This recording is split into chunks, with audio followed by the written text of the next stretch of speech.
Assalamualaikum warahmatullahi wabarakatuh. Perkenalkan, nama saya Risa Sulistiawati, NPM 1950251 dari kelas 19B. Pada kesempatan kali ini saya akan membahas mengenai etika ilmuwan dalam karya ilmiah. Nah, pembahasan yang pertama yaitu ada etika dan ilmu. Untuk yang kedua ada etika ilmiah, dan yang untuk ketiga yaitu tanggung jawab ilmuwan. Sebelum membahas mengenai etika dan ilmu, kita harus mengetahui dulu apa arti ilmu itu sendiri. Nah, ilmu merupakan proses berpikir tentang sesuatu objek yang khas melalui pendekatan tertentu sehingga menghasilkan suatu kesimpulan berupa pengetahuan ilmiah.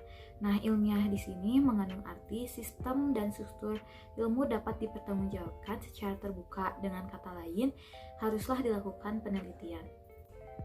Nah, selanjutnya, apa itu moral? Moral berasal dari kata Latin, yaitu mos, jamaknya mores, yang berarti adat atau cara hidup. Nah, etika dan moral ini sama artinya, tetapi dalam penilaian sehari-hari ada sedikit perbedaan. Moral dan atau moralitas dipakai untuk perbuatan yang sedang dinilai. Ajaran moral adalah ajaran, wejangan, khotbah, peraturan lisan atau tulisan tentang bagaimana manusia harus hidup dan bertindak agar ia menjadi manusia yang baik. Nah, sumber langsung ajaran moral sendiri yaitu berbagai orang dalam kedudukan yang berwenang seperti orang tua, guru, para pemuka masyarakat, dan lain-lain. Selanjutnya di sini akan membahas mengenai etika. Nah, apa itu etika? Nah, secara etimologi, etika berasal dari kata Yunani yaitu ethos yang berarti watak kesusilaan atau adat. Nah, secara terminologi, etika adalah cabang filsafat yang membicarakan tingkah laku atau perbuatan manusia dalam hubungannya dengan baik ataupun buruk. Nah, pengertian lainnya dari etika yaitu ilmu yang membahas perbuatan baik dan perbuatan manusia sejauh yang dapat dipahami oleh pikiran manusia. Nah, etika pun dapat disebut sebagai akhlak atau moral. Nah, selanjutnya etika mencakup analisis dan penerapan konsep seperti baik, buruk, benar, salah, dan tanggung jawab. Nah, etika memerlukan sikap kritis, metodis, dan sistematis dalam melakukan refleksi. Oleh karena itu, etika merupakan suatu ilmu. Nah, sebagai suatu ilmu, objek dari etika adalah tingkah laku manusia. Akan tetapi, berbeda dengan ilmu-ilmu yang lain yang meneliti juga tingkah laku manusia, etika memiliki sudut pandang normatif yang berarti etika melihat dari sudut baik dan buruk terhadap perbuatan manusia. Nah, etika itu termasuk filsafat dan dikenal sebagai salah satu cabang filsafat yang paling tua. Nah, sebagai filsafat, etika bukan merupakan suatu ilmu empiris, sedangkan yang dimaksud dengan ilmu empiris yaitu berarti ilmu didasarkan pada fakta dan dalam pembicaraannya tidak pernah melepaskan diri dari fakta. Nah, ilmu itu sendiri bersifat empiris karena seluruhnya berlangsung dalam rangka empiri, pengalaman indrawi yang konkret yang faktual dilakukan. Nah, tujuan etika sendiri yaitu menilai perilaku manusia bersandar moral dan memberikan ketepatan nasihat tentang bagaimana bertindak moral pada suatu situasi tertentu. Pembahasan yang pertama ini mengenai etika dan ilmu. Nah, dewasa ini kemajuan ilmu dan teknologi menimbulkan gejala dehumanisasi, yaitu manusia kehilangan hakikat dirinya. Ilmu bukan lagi merupakan sarana yang membantu manusia mencapai tujuan hidupnya, tetapi menciptakan tujuan ilmu itu sendiri.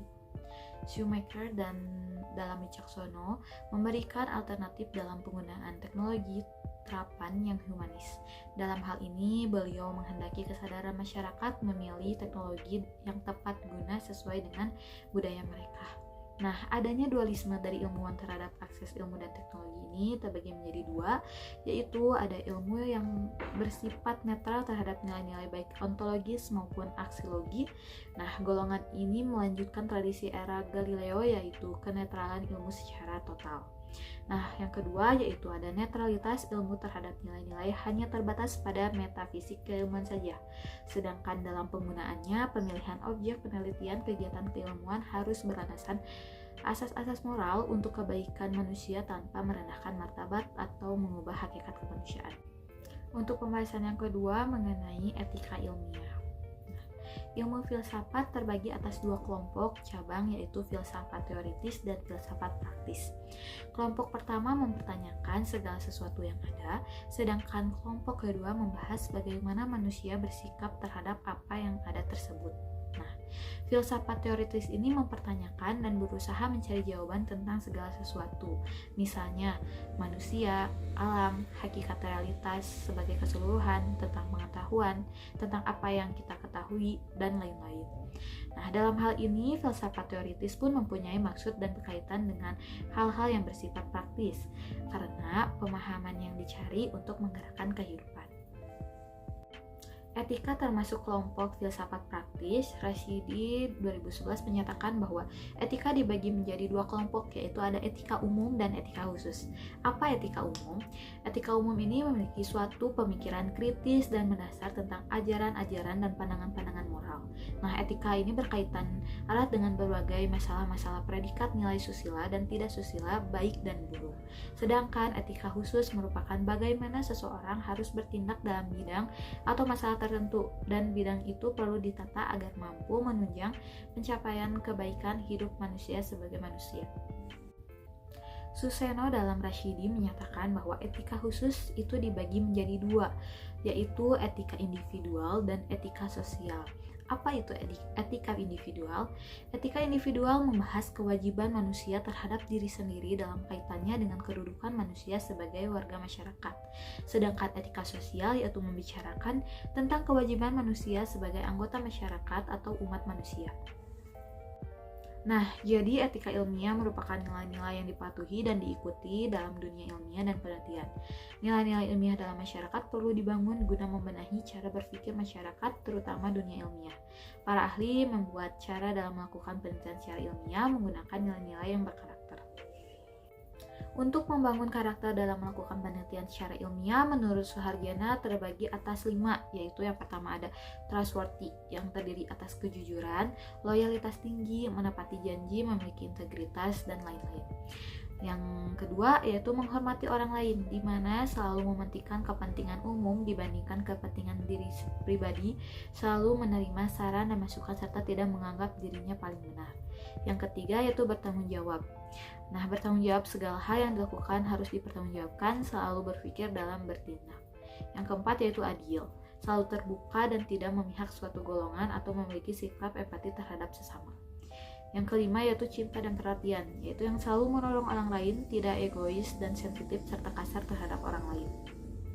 Syamsi menyatakan bahwa etika ilmiah mengandung 10 nilai-nilai antara lain, yaitu 1.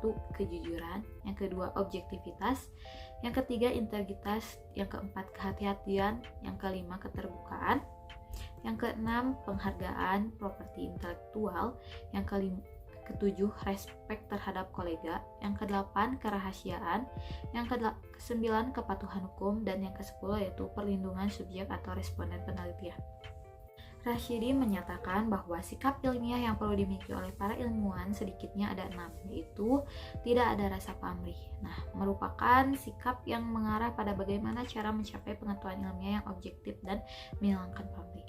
Yang kedua, bersikap selektif, yaitu sikap yang bertujuan agar para ilmuwan mampu memilih terhadap segala sesuatu yang harus dan akan dihadapi. Yang ketiga, adanya rasa percaya yang baik terhadap kenyataan maupun terhadap alat-alat indera serta budi.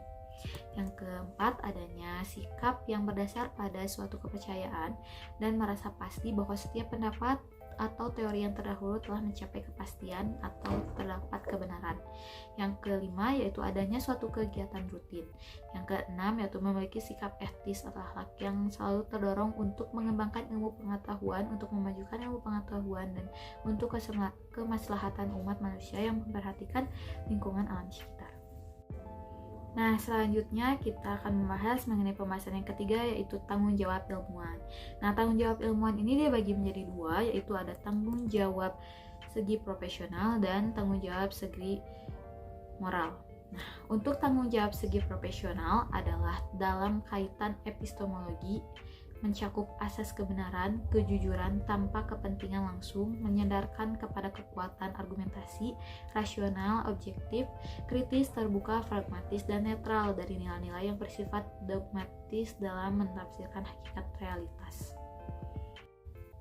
Sedangkan tanggung jawab moral adalah dalam hubungan membentuk tanggung jawab sosial, yakni pada dasarnya ilmu pengetahuan digunakan untuk kemaslahatan manusia. Ilmu digunakan sebagai sarana untuk meningkatkan taraf hidup manusia dengan memperlihatkan kodrat manusia, martabat manusia, dan kelestarian lingkungan alam. Sekian dari saya, mohon maaf bila ada kesalahan. Terima kasih kepada teman-teman semua yang telah menyaksikan video ini sampai selesai. Semoga bermanfaat. Wassalamualaikum warahmatullahi wabarakatuh.